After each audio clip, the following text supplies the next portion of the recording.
2.5 വയസ്സുകാരിയുടെ കൊലപാതകത്തിൽ ബാലരാമപുരം പോലീസ് സ്റ്റേഷനിൽ ചോദ്യം ചെയ്യൽ തുടരുകയാണ്.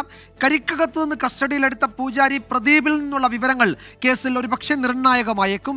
ദേവേന്ദുവിന്റെ പിതാവ് ശ്രീജിത്ത്, ദേവേന്ദുവിന്റെ മൂത്ത സഹോദരി, അതുപോലെ മുത്തശ്ശി ശ്രീകല തുടങ്ങിയവരിൽ നിന്ന് പ്രത്യേകം പോലീസ് വിവരങ്ങൾ ശേഖരിക്കുന്നുണ്ട്. ബാലരാമപുരം പോലീസ് സ്റ്റേഷനിൽ നിന്ന് സലീം മാലിക്കും പൂജാരി പ്രദീപിന്റെ കരിക്കകത്തെ താമസ സ്ഥലത്ത് നിന്ന് ഷഫീദ് റാവുത്തറും വിവരങ്ങൾ നൽകും.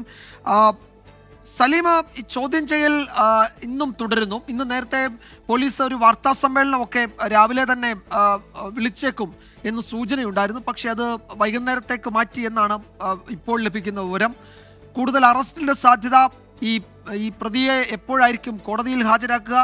അയാളാണെങ്കിൽ എന്തു ചോദിക്കുമ്പോഴും നിങ്ങൾ അന്വേഷിച്ച് കണ്ടുപിടിക്കൂ എന്ന മറുപടി മാത്രമേ പറയുന്നുള്ളൂ എന്നാണ് കേൾക്കുന്നത്.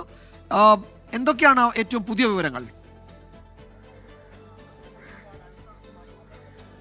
വിജയകുമാർ, ഇന്ന് രാവിലെ പോലീസ് പറഞ്ഞത് ഇന്ന് 11:30യോടുകൂടി ഇക്കാര്യത്തിലെ മുഴുവൻ കാര്യങ്ങളിലും വ്യക്തത വരുത്തും. SP എസ് സുദർശൻ ഒരു വാർത്താ സമ്മേളനമായി തന്നെ നടത്തും എന്ന് പറഞ്ഞതാണ്. അതിനിവിടെ സമീപത്തെ ഒരു ഓഡിറ്റോറിയം തിരഞ്ഞെടുക്കുകയും അവിടേക്ക് പ്രാഥമികമായ കാര്യങ്ങളൊക്കെ ഒരുക്കുകയും ചെയ്തതാണ്. പക്ഷേ അതിനുശേഷമുണ്ടായ ഡെവലപ്മെൻറ്റുകൾ ഈ കേസിൽ നിർണായകമായി. അതോടുകൂടി ആ വാർത്താ സമ്മേളനം തൽക്കാലം മാറ്റിവെച്ചിരിക്കുകയാണ്. മാത്രമല്ല, പ്രതിയെ നിലവിൽ അറസ്റ്റ് രേഖപ്പെടുത്തിയിട്ടുള്ള പ്രതി ഹരികുമാറിനെ കോടതിയിൽ ഹാജരാക്കുന്നത് ഉൾപ്പെടെയുള്ള കാര്യങ്ങളും വൈകുകയാണ്. നിലവിൽ ഈ ബാലരാമപുരം പോലീസ് സ്റ്റേഷനിൽ തിരക്കിട്ടുള്ള മൊഴി ശേഖരണവും ചോദ്യം ചെയ്യലും നടക്കുകയാണ്. ഈ ദേവേന്ദുവിൻ്റെ മാതാവിൻ്റെ കുടുംബം, പിതാവിൻ്റെ കുടുംബം, ഒപ്പം ദേവേന്ദുവിൻ്റെ മാതാവും ഈ പ്രതിയായ ഹരികുമാറിനും അടുത്ത ബന്ധമുള്ള പൂജാരി എന്നിവരാണ് ഇപ്പോൾ ഈ സ്റ്റേഷനിലുള്ളത്. സ്റ്റേഷനിലുള്ളതിൽ നിന്നും ഈ പൂജാരിയിൽ നിന്നും ചില നിർണായക വിവരങ്ങൾ. പൂജാരിയെ മാത്രമാണ് പോലീസ് കസ്റ്റഡിയിലെടുത്തു എന്ന് പറയാൻ കഴിയുന്നത്. ബാക്കി എല്ലാവരെയും പോലീസ് വിളിച്ചു വരുത്തി, ചോദ്യം ചെയ്യലിനായി വിളിച്ചു വരുത്തി എന്ന് മാത്രമാണുള്ളത്. അതിൽ ചില മൊഴികൾ ഇന്നലെ എടുത്തതിന് സമാനമായി ചില മൊഴികൾ കൂടി എടുക്കേണ്ടതുണ്ട്. അതിൻ്റെ പശ്ചാത്തലത്തിലാണ് അവരെ ഇവിടേക്ക് വിളിച്ചു വരുത്തിയത്. പ്രത്യേകിച്ചും ഇന്നലെ ശ്രീതു നൽകിയ മൊഴിയുണ്ട്. അതായത് ഈ 2 കുട്ടികളെയും ഹരികുമാർ ഇടയ്ക്കിടെ ഉപദ്രവിക്കുമായിരുന്നു, 2 കുട്ടികളെയും ഹരികുമാറിന് ഇഷ്ടമായിരുന്നില്ല എന്നുള്ളതൊക്കെയാണ് ശ്രീതുവിൻ്റെ മൊഴി. അത് സത്യമാണോ എന്നറിയാനായാണ് ഈ മൂത്ത സഹോദരിയെ കൂടി ഇവിടേക്ക് വിളിച്ചു വരുത്തിയിരിക്കുന്നത്. അത്തരം കാര്യങ്ങളിൽ വ്യക്തത വരുത്തും എന്നുള്ളതാണ്. പിതാവ് ശ്രീജിത്തിൻ്റെ പിതാവിനെയും ഇവിടേക്ക് വിളിച്ചു വരുത്തിയിട്ടുണ്ട്. അതും ഈ മൊഴികൾ പരിശോധിക്കാൻ വേണ്ടിയാണ്.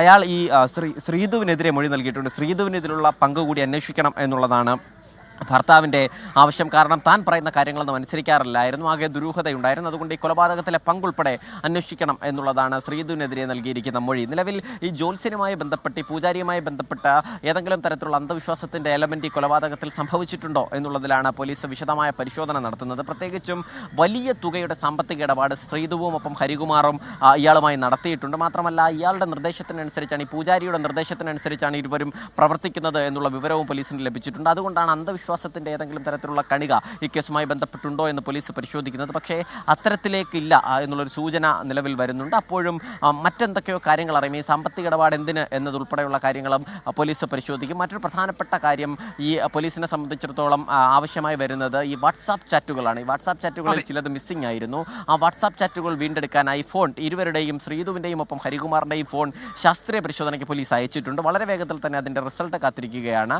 പക്ഷേ അതിനൊക്കെ മുമ്പ് സ്വാഭാവികമായും 24 മണിക്കൂറിനുള്ളിൽ കോടതിയിൽ അറസ്റ്റ് രേഖപ്പെടുത്തിയത് കൊണ്ട് തന്നെ കോടതിയിൽ ഹാജരാക്കേണ്ടതുണ്ട് പ്രതി ഹരികുമാറിനെ. അത് ഇന്ന് വൈകുന്നേരം 5 മണി വരെയാണ് സമയം. അതിനു മുൻപ് തന്നെ കോടതിയിലേക്ക് മറ്റു കാര്യങ്ങളും നടപടിക്രമങ്ങളും ഒക്കെ പൂർത്തീകരിച്ച് കോടതിയിൽ ഹാജരാക്കാൻ ആണ് പോലീസിൻ്റെ നീക്കം. അതിനിടയിൽ ചോദ്യം ചെയ്യലും മൊഴിയെടുപ്പും സമാന്തരമായി തന്നെ പുരോഗമിക്കുകയും ചെയ്യും. ഈ മുത്തശ്ശിയിൽ നിന്നും, അതായത് ശ്രീധുവിൻ്റെ അമ്മയിൽ നിന്നും, ശ്രീധുവിൻ്റെ ഈ കൊല്ലപ്പെട്ട ദേവേന്ദുവിൻ്റെ വല്യച്ഛനിൽ നിന്നും ഉൾപ്പെടെയും മൊഴി ശേഖരിക്കുന്നുണ്ട്.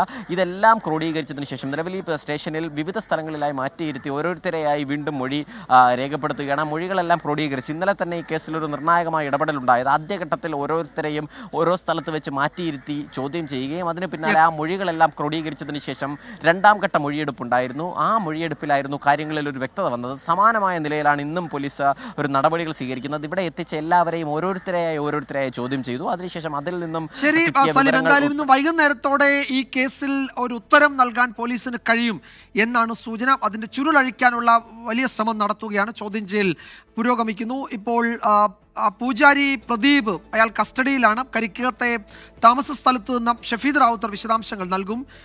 ഷഫീദ്, ഇയാളുടെ ഒരു പശ്ചാത്തലം എന്താണ്? ഈ കേസിൽ ഏതെങ്കിലും തരത്തിൽ നേരിട്ടുള്ള ബന്ധം ഈ പ്രദീപ് എന്ന ഈ പൂജാരിക്കുണ്ടോ എന്നതിൽ പോലീസിന് എന്തെങ്കിലും സൂചനകളുണ്ടോ? തന്നെയുമല്ല, ഇന്നലെ ഒരു മൊഴി പുറത്തു വന്നത് ഈ കുട്ടിയുടെ അമ്മ ഏതാണ്ട് 30 ലക്ഷം രൂപ കരിക്കകത്ത് ഒരാൾ തട്ടിച്ചു എന്ന് പറഞ്ഞിരുന്നു. അത് ഈ പൂജാരിയെ പറ്റിയാണോ ആ പരാമർശം?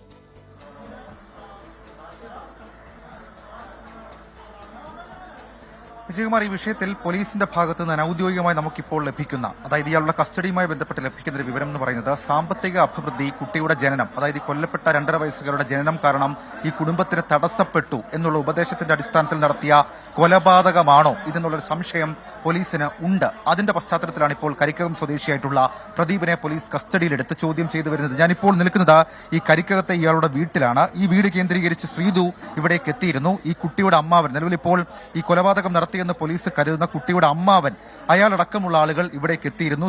ശ്രീതു ഇവിടെ ചില മതപഠന ആവശ്യങ്ങൾക്ക് വേണ്ടി ഇവിടെ എത്തി ഈ ജ്യോതിഷമടക്കമുള്ള കാര്യങ്ങൾ പഠിച്ചു എന്നുള്ള വിവരം അത് പോലീസിന് ഔദ്യോഗികമായി തന്നെ ലഭിച്ചിട്ടുണ്ട് എന്നുള്ളതാണ് നമുക്ക് ലഭിക്കുന്ന വിവരം. ഇതാണ് ഈ പ്രദീപിന്റെ വീട് എന്ന് പറയപ്പെടുന്ന, അല്ലെങ്കിൽ ഈ പറയുന്ന ക്ഷേത്രം, ആ മൂകാംബിക മഠം എന്ന പേരിലാണ് കരിക്കകത്തെ ക്ഷേത്രം ഇയാൾ നടത്തി വന്നിരുന്നത്. ഇയാളുടെ പശ്ചാത്തലം വിജയകുമാർ ചോദിച്ചതുപോലെ പറയുകയാണെങ്കിൽ ഏതാണ്ട് 20-22 വർഷങ്ങൾക്ക് മുൻപ് ഇയാളുടെ ഒരു ഇതെന്ന് പറഞ്ഞാൽ ശംഖുമുഖം സ്വദേശിയാണ്. ഇയാൾ അവിടെ ഒരു സ്റ്റേഷനറി കട നടത്തി വരികയായിരുന്നു. ഈ സ്റ്റേഷനറി കട ആ ബിസിനസ് കഴിഞ്ഞതിന് ശേഷം ഇയാൾ പിന്നീട് മുട്ട കച്ചവടം അതിലേക്ക് പോയി. അതായത് ഈ വീടുകളിലേക്കൊക്കെ മുട്ട കൊണ്ടുവിൽക്കുന്ന ഒരു കച്ചവടം നടത്തി. അതിനുശേഷം ഇയാൾ കുറച്ചുനാൾ കാതികനായി പ്രവർത്തിച്ചു.